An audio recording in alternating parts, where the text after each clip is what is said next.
A gente já entendeu que nos juros pós-fixados, a nossa rentabilidade depende de um indexador. Mas como isso realmente funciona? E quais são os principais indexadores aqui no Brasil? Se você ainda tem essa dúvida, fica tranquilo, porque esse é o nosso papo agora no Coringa Econômico.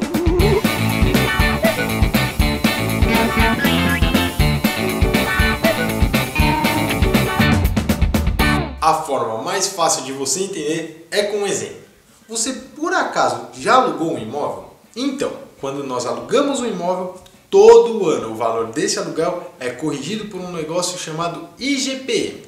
Esse IGPM é um índice de inflação que corrige praticamente todos os contratos de aluguéis. Por isso, se nesse ano a inflação do IGPM for de 10%, no ano que vem seu aluguel vai custar 10% mais caro.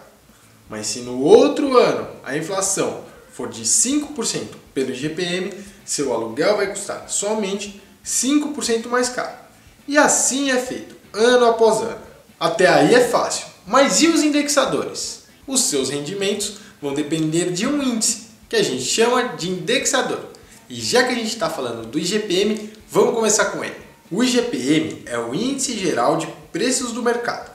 É um índice de inflação calculado pela Fundação Getúlio Vargas e muitos especialistas dizem que sua fórmula é bem confiável.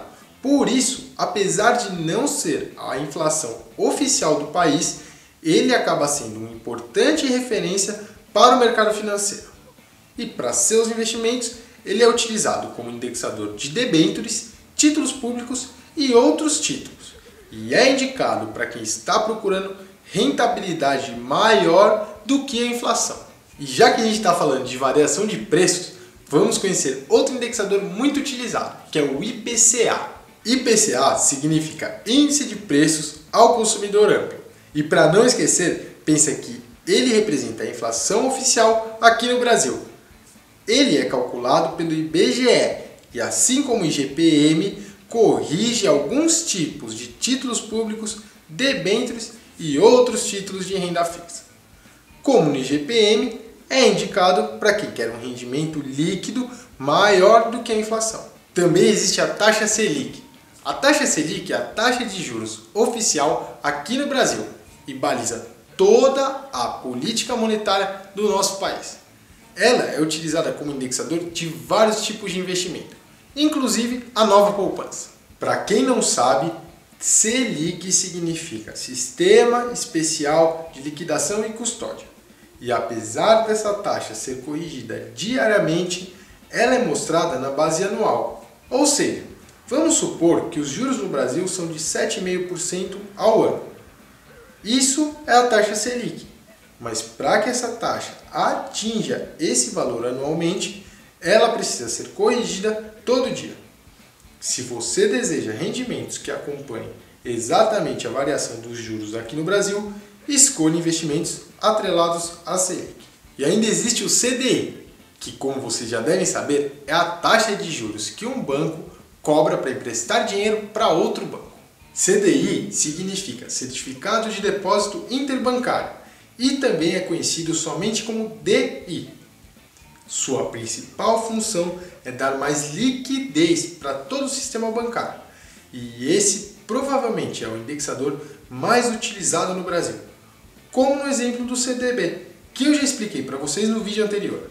E um detalhe importante, o CDI acompanha muito de perto a taxa de juros aqui no Brasil, porque o risco de um banco não pagar para outro banco é muito baixo.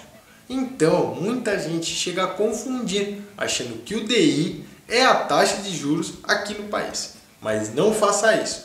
A variação do CDI é parecida, mas não é igual com a Selic. E ainda existe a taxa referencial, que foi criada lá no governo Collor e corrige a poupança e outros títulos públicos. Mas da taxa referencial a gente fala mais no guia do Coringa Econômico. Agora ficou fácil, né? O IPCA e o IGPM são indexadores relacionados à inflação. A taxa Selic é a taxa oficial de juros aqui do Brasil. E o CDI representa a taxa de juros que um banco cobra para emprestar dinheiro para outro banco.